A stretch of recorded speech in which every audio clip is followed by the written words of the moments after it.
Vitamin C हमारी skin के लिए, हमारी गट हेल्थ के लिए बहुत इम्पॉर्टेंट है। विटामिन सी की सबसे अच्छी सोर्स क्या हो सकती है, आज इसी के बारे में डिस्कस करेंगे। अस्सलाम वालेकुम, मैं हूं ज़ैनब गुंदल और आज हम बात करेंगे ऑरेंजेस के बारे में। ऑरेंजेस आ चुके हैं, ऑरेंजेस के पहले मौसमी हमने इंजॉय किए, उसके बाद अब उसके डिफरेंट टाइप्स आ रही हैं, फ्रूटर आ रहे हैं। सबकी ही बात कलेक्टिवली अगर की जाए तो विटामिन सी का बेस्ट सोर्स है, इम्यूनिटी बूस्टर है बहुत अच्छा। जब से कोविड आया तब से हमने इसको बेहतर अंडरस्टैंड करना शुरू किया कि विटामिन सी की क्या इंपॉर्टेंस है, हम विटामिन सी को अपनी डाइट में किस तरह से कंज्यूम करें, हमें विटामिन सी को अपनी डाइट में ऐड करना चाहिए, नहीं करना चाहिए, क्या बेनिफिट्स हैं, क्या नुकसान हैं। से आया हमने बहुत सारे विटामिन सी के सप्लीमेंट्स लिए। सप्लीमेंट्स ठीक है, ले रहे हैं अपनी इम्यूनिटी को बूस्ट करने के लिए, लेकिन एक्सेस जब हम करते हैं तो वो हमारे लिए हार्मफुल हो जाती है। अब उस हार्मफुल को कंट्रोल करने के लिए हमें चाहिए कि हम विटामिन सी की नेचुरल सोर्सेज जो हैं उनसे उसको कंज्यूम करें। विटामिन सी हमारी स्किन के लिए बहुत अच्छा है, हमें बहुत सारी बीमारियों से बचाता है, हमारी बॉडी को एक स्ट्रेंथन प्रोवाइड करता है, बॉडी को प्रिपेयर करता है बहुत सारी फाइट एंड फ्लाइट पोजीशंस के लिए। जो भी हमारी बॉडी पे अटैक कर रहे हैं उनसे फाइट करने के लिए हमारी बॉडी में जो फ्री रेडिकल्स बन रहे होते हैं, जो हमें कैंसर कॉज कर सकते हैं, बहुत सारी और बीमारियां कॉज कर सकते हैं, ये उनसे कंबाइन करता है और उनको बॉडी से लेके बाहर निकल जाता है, उनको फ्लैश आउट करने में हेल्प करता है बॉडी से। अब अगर हम देखें तो फ्री रेडिकल्स होता क्या है? फ्री रेडिकल्स हमारी बॉडी एक कहें कि कंपोजिशन है जिसमें बहुत सारे केमिकल रिएक्शंस हर वक्त होते रहते हैं। अब उन केमिकल रिएक्शंस के रिजल्ट्स में फ्री रेडिकल्स भी प्रोड्यूस होते हैं। अगर हम खाना खा रहे हैं, उसकी डाइजेशन एक प्रॉपर प्रोसेस है और उस प्रोसेस को प्रोसीड करने के लिए जो एंड रिजल्ट निकलता है उसमें बहुत सारे फ्री रेडिकल्स प्रोड्यूस होते हैं। उन फ्री रेडिकल्स का हमें नुकसानात जो हैं वो क्या हैं? उसका सबसे बड़ा नुकसान ये है कि वो हमारी बॉडी में बहुत सारी बीमारियों को पैदा करता है, कैंसर को कॉज करता है, बहुत हार्मफुल है हमारे लिए। लेकिन विटामिन सी जो है वो बॉडी से उनको बाइंड करता है और बॉडी से लेके बाहर चला जाता है, हमें कैंसर से बचाता है, बहुत सारी बीमारियों से हम खुद को बचा लेते हैं। विटामिन सी हमें फ्लू, नज़ला, ज़ुकाम जैसी बीमारी, इरिटेट होते हैं, उनसे भी बचाने में मददगार साबित होता है।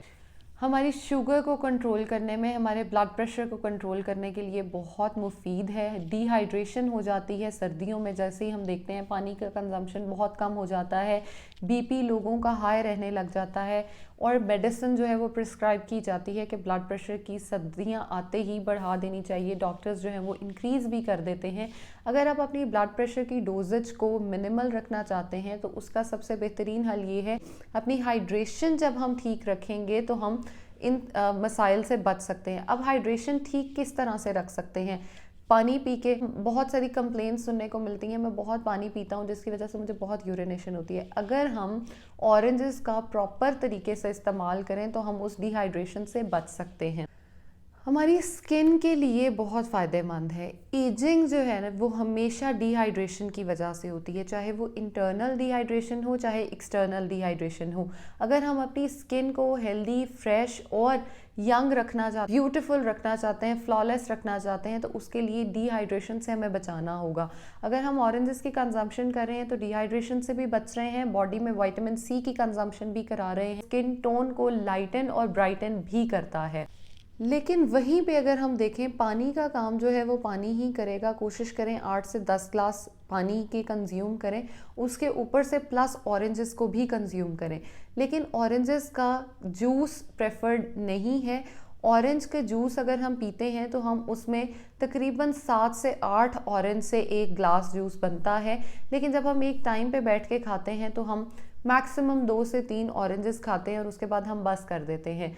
वो 2 से 3 ऑरेंजेस एक तो हमारी कैलोरी को कंट्रोल करता है, ऊपर से हमें फाइबर प्रोवाइड करता है और उसके साथ साथ जब हमने बहुत सारे ऑरेंजेस का सिर्फ जूस पिया तो वो शुगर इनटेक हमारे अंदर गई, बॉडी में शुगर की एक्सेस हो जाएगी और हमारे शुगर लेवल्स जो हैं वो बढ़ जाएंगे।